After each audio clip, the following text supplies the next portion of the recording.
If you start from the city of Qazvin, which is 150 kilometers northwest of Tehran, and head southwest, after about 180 kilometers, you'll come across a vast meadow which is home to two lone octagonal towers.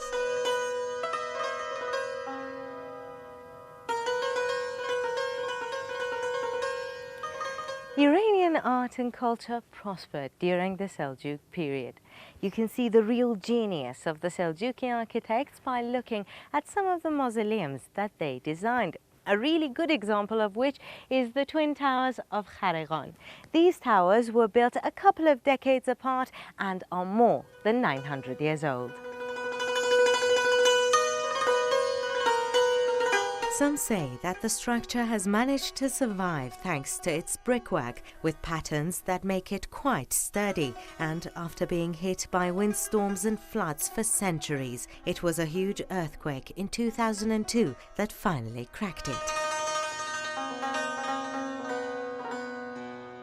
تصور میشه که گنبد این بنا بلندتر بوده، چون شاید به یک عبارت نخستین بنا در معماری اسلامیه که دارای گنبد دو پوش هست و پوش رویینش متاسفانه فرو ریخته. ما الان از شرایط اولیش اطلاعی نداریم. If you look closely at Islamic motifs, you'll find a huge collection of geometric patterns. On the walls of these two towers, there are more than 25 different architectural designs that are among the brick masterpieces of Iranian architecture.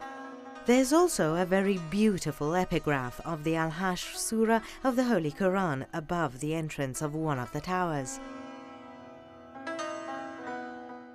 With that said, let me show you another architectural marvel in Qazvin, a shrine that has experienced many changes over the 13th and 14th centuries, ever since the Mongol Empire, even more so in the mid-16th century, during the reign of the second Sasanian king.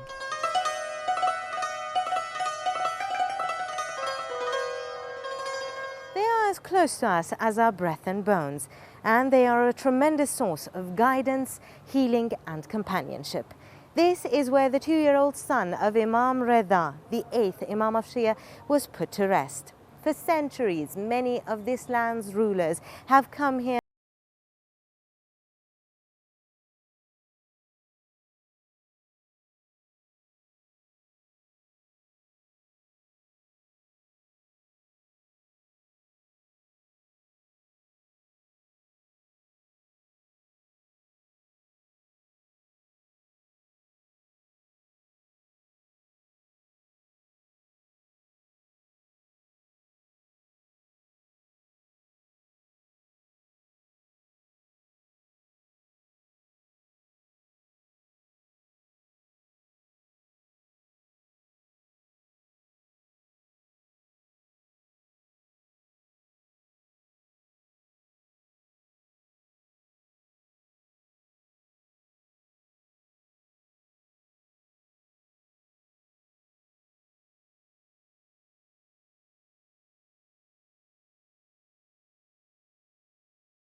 منبت چوبی هست و الان در داخل ضریح مشبک فلزی در بقعه قرار داره. به وسیله کیایان گیلان در گیلان ساخته میشه و با آداب و تشریفات بسیاری به قزوین میارن و در اینجا قرار میدن.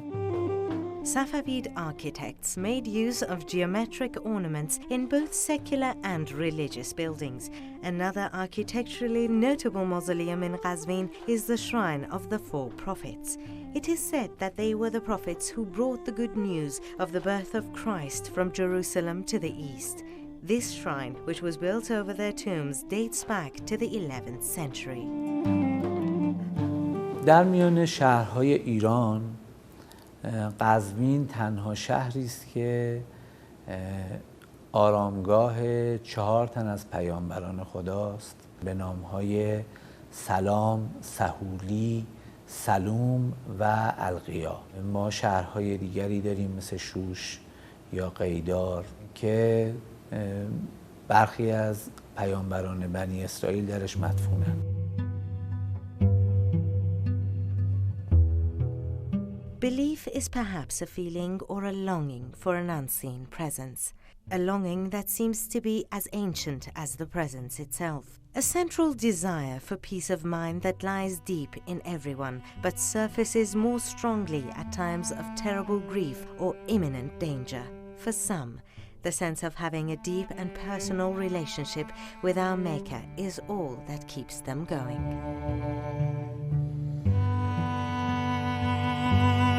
This is Gulnar Farnudi for Iran.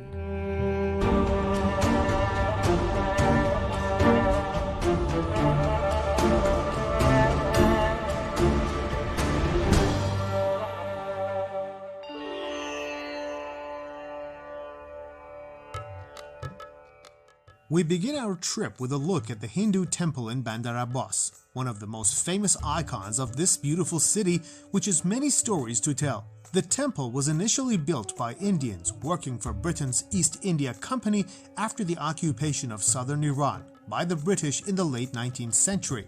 After the British gradually left Iran, the Hindu temple was also abandoned until 130 years ago, when Indian merchants who did business with Iran paid 20 tomans, which was a lot of money at that time, to the then ruler of Bandar Abbas, Muhammad Hassan Khan Sa'dul Mulk. They actually bought the building and started repairing it. At the same time, a new building was built near the old temple for the Sikhs of India.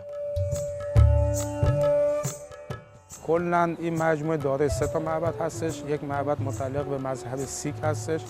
سیک ها یا همون مذهب سیک یک دین ترکیبی هستش از 2 شاخه اسلام و هندو، و معبد بعدیشان که معبد متعلق به کالیماتا یا همون آیین هندویسم هستش. The main structure of the temple is a square-shaped building with a dome on the top. Another structure was later on added to the main building by the Sikhs. Inside the main building is ornamented with the most beautiful decorations. The main room is where the sanctuary is located. The corridor which surrounds the sanctuary is where Hindu pilgrims used for circling around in an act of worship. A number of stone sculptures and paintings of Indian deities are placed in small chambers around this room. Very interesting to know that a smaller temple that was used as a private place of worship was built within the heart of the main temple. But perhaps the most attractive part of the temple is the distinctive shape of its dome. The combined Persian-Indian architecture of this part of the building is unique in Iran. The second temple is situated on the eastern side of the main temple. The structure, which has a wooden rooftop, looks very similar to the main temple, only without a dome. This building was in fact a Sikh temple. The place is still home to a number of sculptures and paintings that portray Sikh and Hindu deities. This temple is currently turned into a museum containing items that belong to the Hindus, as well as other objects of historic significance that visitors will find very interesting. We will now travel to the west of the province to a region known as Bastak.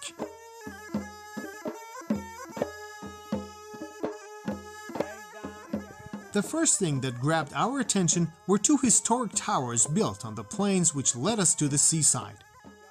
The tomb of religious scholars of Kukherd, which is known as Dogombadan or the Double Domes, is situated at a village also called Kukherd near Bastak.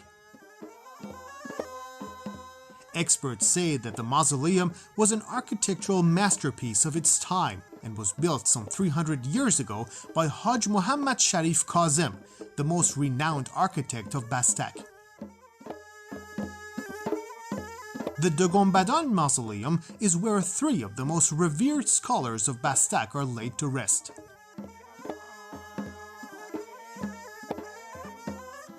The mausoleum's architecture make it look similar to the Hindu temples. As the last part of our trip, we traveled to a region near the port town of Sirik on the most eastern part of Hormozgan province. Our goal was to get more familiar with one of the most famous natural attractions in that region. The Azini Lagoon, with its mangrove forest, is situated on a delta formed by the two rivers Gaz and Hivi, southeast of the Hormuz Strait, and is home to several tiny islands.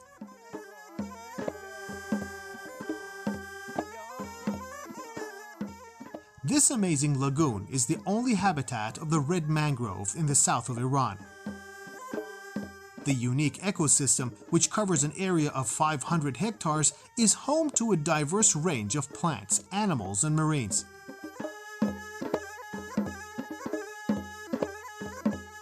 It is also an important winter refuge for migrating birds, out of which some are enlisted as endangered species, such as the Dalmatian pelican, different types of heron, and whimbrel.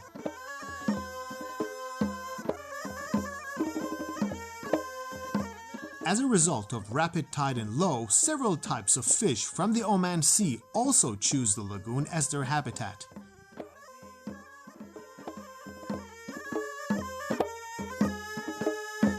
Amir Mehdi Kazemi for Iran.